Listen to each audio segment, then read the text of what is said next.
Sa Good Vibes, mga dunot nga utan sa merkado pati na sebo sa manok gikan sa mga nagaletsyon sa manok ang ginahimo nga biodiesel sang isa ka kumpanya sa Bacolod. Ini ang ginabaligya sa mas barato nga presyo sa mga manguma, mangingisda kag driver sang depasahe nga jeep. May report si Romeo Subaldo.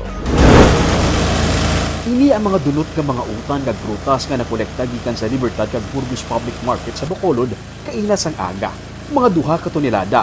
Masami, sa sulod sang 3 ka oras, makakolekta ang IPM sang halos 4 ka tonelada sa basura sa isa ka adlaw sa isa lang ka merkado. Kag initanan nagarekta sa landfill sa Barangay Felisa. Pero subong, may ginakatuan ng ini nga mga dunot nga mga utan. Isa sa mga ginadulungan ang IF Green Technologies sa Barangay Pahanukoy. Kung everyday, sir, may ara kita nakatans gid. Ang pinakanubo namon nga tinulada. Sa subong dutay pa lang na pero gakwa kami dito sa Libertad tag 4 tons. In a one day? In a one day lang na. In Weekend pa giguro. 6 to 9 na nangamon nga kuha. 6 a.m. to 9 AM. 3 hours? O 3 hours lang. Makaapat ka tonelada? Makaapat na kami tonelada. Ang mga utan kag prutas gina-shred kag gina-process diri sa IF Green Technologies. Ginasamuan ini sang chicken fat ukon mantika sang manok gikan naman sa mga manok lechon manok. Gina-process tubtub magin biodiesel. Istorya ni Engineer Ian Fred Solas, ang Chief Executive Officer sang IF Green Technologies, 60% sa na-shred nga mga utan kag prutas gina-process nila para mangin biodiesel kag 40% naman diri ginapanagtag sa mga eskwelahan para mangin fertilizer. So diri siya ginabutang di ang gakwa kami oil, gina-extract namon. Instead nga ihaboy lang siya.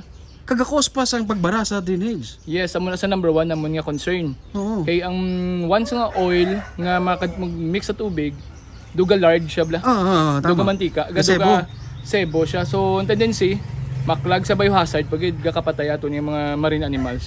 Ang iyang planta nagaserbi nga bio-waste recovery sa Bacolod.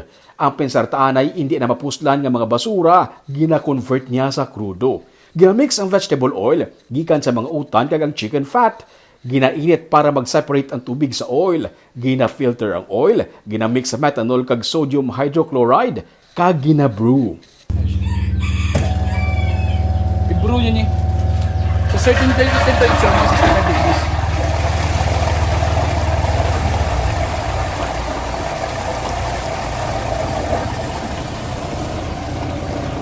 Sa masobra isa ka oras nga pag-brew, pwede na madrain ang waste product nga glycerol nga cleaning agent kag ginagamit naman sa paghimo sang habon.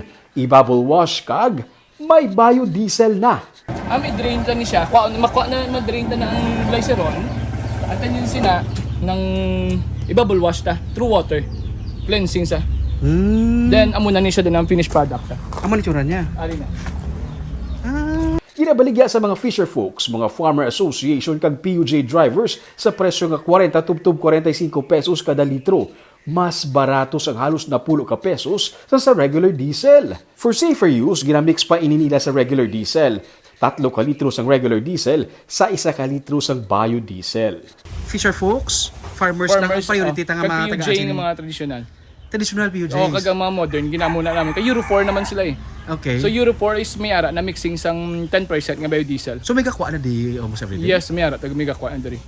Pero ang gina-aim sa Bacolod is nga gid ang priority nga mon ang farmers kag mga fisher folks gid. Sila gid. Oh, kay sila ang mas need nga magnubo ang ilang cost sa Para dako ilang income. Yes, oh. Sa subong, makaproduce sila sang 2,000 ka litro sang biodiesel sa kada adlaw. Ini naging posible sa bulig sang lokal nga panguluhan sa Bacolod. Ini tanan, nasuguran ni Engineer Solas sa buligmat sa Technological University of the Philippines Visayas kag Department of Science and Technology.